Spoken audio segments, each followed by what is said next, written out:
Tout d'abord, il faut quand même se rappeler que la mégalopole japonaise est formée de deux grandes parties différentes. D'une part, la mégalopole la plus densément peuplée est celle où il y aura le plus d'industrie. C'est celle des trois grandes conurbations de Tokyo, Nagoya et Osaka. Puis il y a une seconde partie moins densément peuplée, avec moins d'industrie, qui est la partie avec Hiroshima et Kitakyushu. Donc deux parties quand même très différentes pour la population, mais aussi pour l'industrie. Cette industrie n'existe au Japon que parce qu'il y a des importations. Ces importations, elles sont absolument nécessaires parce qu'il n'y a pas de ressources du sous-sol, et donc il faut absolument tout importer, le fer, le charbon, le minerai, le pétrole. Donc les différentes importations vont venir dans des ports, et la baie de Tokyo, c'est un immense conglomérat de ports, il y a 4 grands ports, à Nagoya c'est aussi un port au fond d'une grande baie, et Osaka avec le port de Kobe, ainsi que Hiroshima et Kitakyushu qui sont des baies, et donc au fond de ces baies il y a des ports. Donc l'essentiel de l'industrie japonaise va se trouver dans des ports. Cela s'explique aussi parce que l'industrie japonaise est une grande industrie exportatrice, et que donc ces exportations vont se faire d'autant plus facilement que les industries seront localisées dans les principaux ports. Donc on voit une industrie tout à fait spéciale, nécessitant des importations et favorisant les exportations. Qu'y a-t-il comme type d'industrie ? Eh bien, dans les 3 grandes mégalopoles, il y a en fait des industries extrêmement variées, aussi bien du textile que de la sidérurgie, de la métallurgie, de la pétrochimie, des machines-outils. À côté de Nagoya, il y a la ville de Toyota. Il y a aussi un peu partout de l'informatique. Et puis il y a la deuxième partie avec Hiroshima et Kitakyushu, où là l'industrie est moins importante.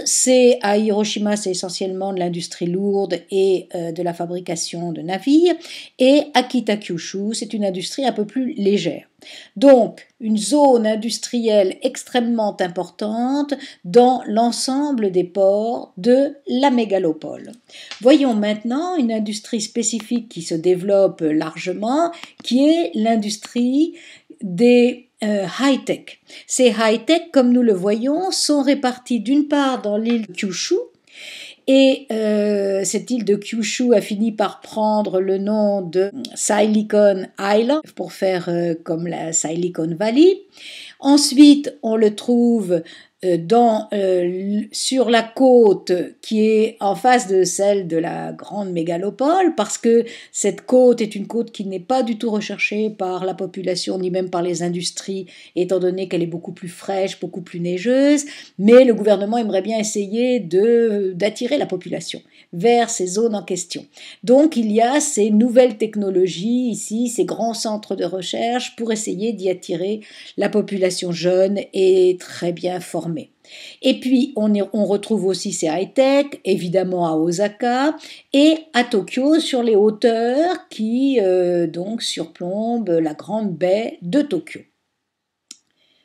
Ce qu'il est intéressant de noter, c'est qu'il y a une trop forte concentration de toutes ces industries dans la zone qui est la zone de la mégalopole. Aussi, les gouvernements aimeraient bien qu'il y ait des extensions qui se fassent, c'est-à-dire qu'on arrive à délocaliser certaines industries pour les localiser ailleurs, ou eh bien vers le nord essentiellement dans le cas de Tokyo, vers cette côte qui est la côte ouest, qui est délaissée, on vient de le voir, mais qui a absolument besoin elle aussi d'être industrialisée, et puis vers les 2 nouvelles îles de la mégalopole, c'est-à-dire l'île de Shikoku et l'île de Kyushu.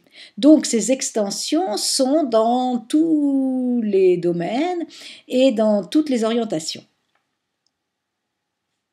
En conclusion, on peut dire donc que la mégalopole renferme l'essentiel de l'industrie.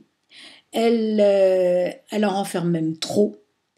Cette industrie, donc, s'était localisée dans les ports à cause de l'import-export, mais finalement peut se localiser un peu plus loin parce que les transports sont extrêmement bien organisés au Japon, d'où l'importance des efforts pour essayer de faire partir l'industrie vers des zones nouvelles.